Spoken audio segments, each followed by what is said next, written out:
Welcome back, Brickmaniacs, to another popped collar edition of Brickmania TV.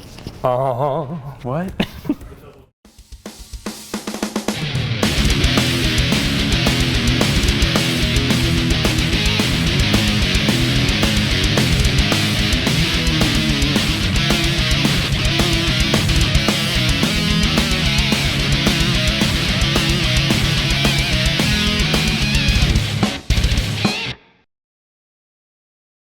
All right, welcome back, John. You have the German staff car and Elvis. I don't know what the connection is, but that's cool. We'll go with it. You brought it up. Before we get into the build, we're going to talk a little bit about history with Professor Fitz. Awesome. Let's talk about history of the German General Staff Car. Cool. German Staff Car. General Staff Car that... Fitz, where are you? All right, welcome back, Fitz. We have some history on the German staff car. Yes, this staff car is based on the Horch model 930V. And both Horch and Mercedes built German staff cars specifically for commanders and officials during World War II. A lot of these were custom built. So a lot of them were armored. They had some kind of armor on them. They had secret compartments for weapons. Mostly it's like sidearms and things, but sometimes rifles, and sometimes they'd even mount like a machine gun on them. Just depends on where they were at. Right. And the first use of staff cars by the Germans was World War I, and they found them useful for getting to and from the front. You know, prior to that, a commander would have to be on the front commanding the troops. You had to be pretty close, or you had to be within a few minutes so you could react to things as they happened. Well, with the staff car and with the invention of the automobile, you could be further back from the front, so you wouldn't be risking yourself if there was like an attack or something, or artillery shell came flying in. Interesting. And this one is modeled as a staff car for a armored division. That's what this symbol is on the front. That's for a German armored division, or like a Panzer Corps kind of thing.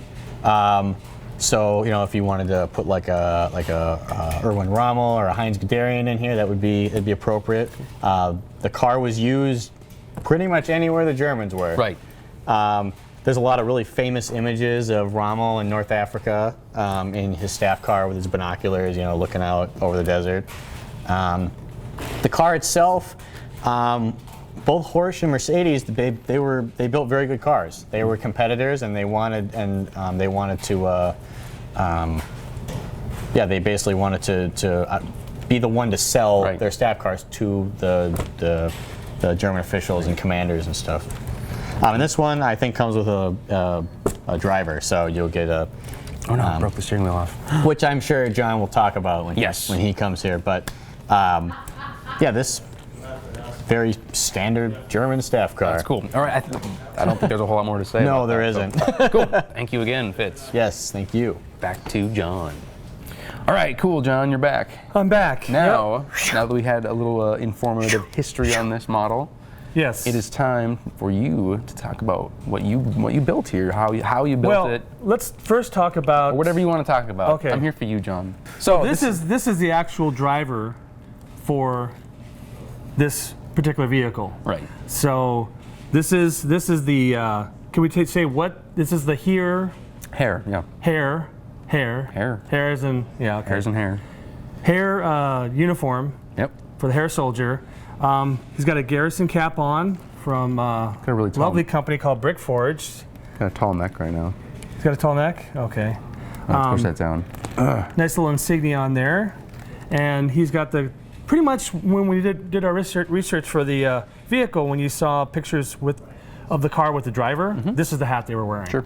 So the typical orderly's hat or driver's hat, or it's probably a corporal or something like that. Cool. So he would be the one driving around. Now, this vehicle can fit up to 4 characters inside. We have 4 seats, which is pretty cool. The driver would be in the front. Let's put him in his spot. We have to move his arms up a bit. His arms get around the steering wheel. Get around the steering wheel. So we put him in like that. Nice. And then he's ready to drive the car.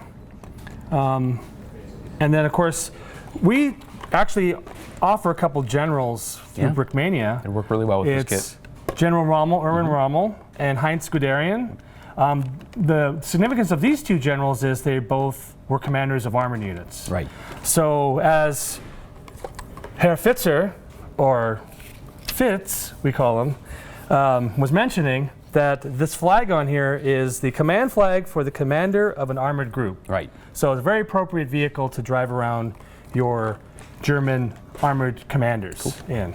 But of course, you can really put any general you want in there. What's cool about this, just about any World War II movie you've seen, popular Hollywood movie, you'll see if there's something having to do with a German general headquarters, you'll see staff cars out in front or driving generals. Probably a favorite target for Allied airplanes, because if they can knock out a general, that's a big credit to their the mark on the side of their plane, probably. General with an X over the general's face. So one of these driving down the road and P-51 flying over, probably gonna take a shot at him. Going for it. Cool.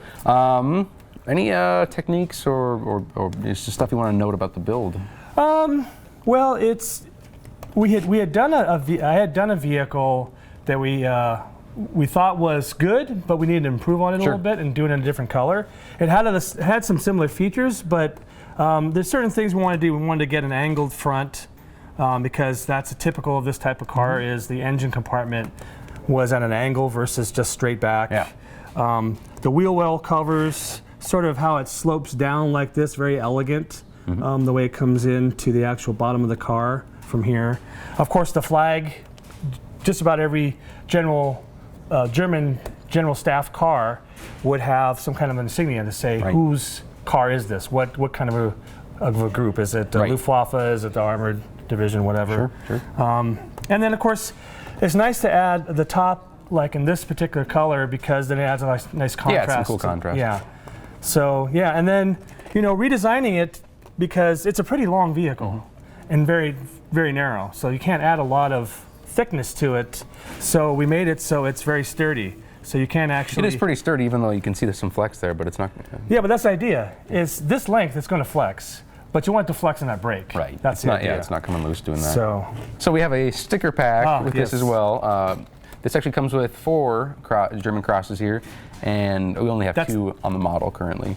But you can decide how many to put onto the model. And then interior, there's actually a printed gauge up in the middle on the 1x1 round, and a sticker for the 1x2 tile. And so the stickers nice stickers. License plate sticker as well. And this is a printed insignia tile right there. And like you were saying, I'm glad you pointed that out, because you do get 4 stickers. Now you can put all 4 stickers on here. You could probably even apply one to the back if you wanted to. I think it'll fit in that little space. Or you can do 2, or you can do none. So it's really up to you. Cool. But yeah, excellent choice to be with your armored column. You got to have your German general's staff car. Absolutely. Cool. Must have. Must have. Awesome. For more information on our latest kit, the World War II German staff car, check out. Oh, what are you doing? What are you doing? Check out brickmania.com. I'm putting Rommel in. For more information, check out Brickmania. Wait, what am I talking about? I just said it twice. Just kept talking. For more information on this kit, check out brickmania.com. Thank you very much for watching.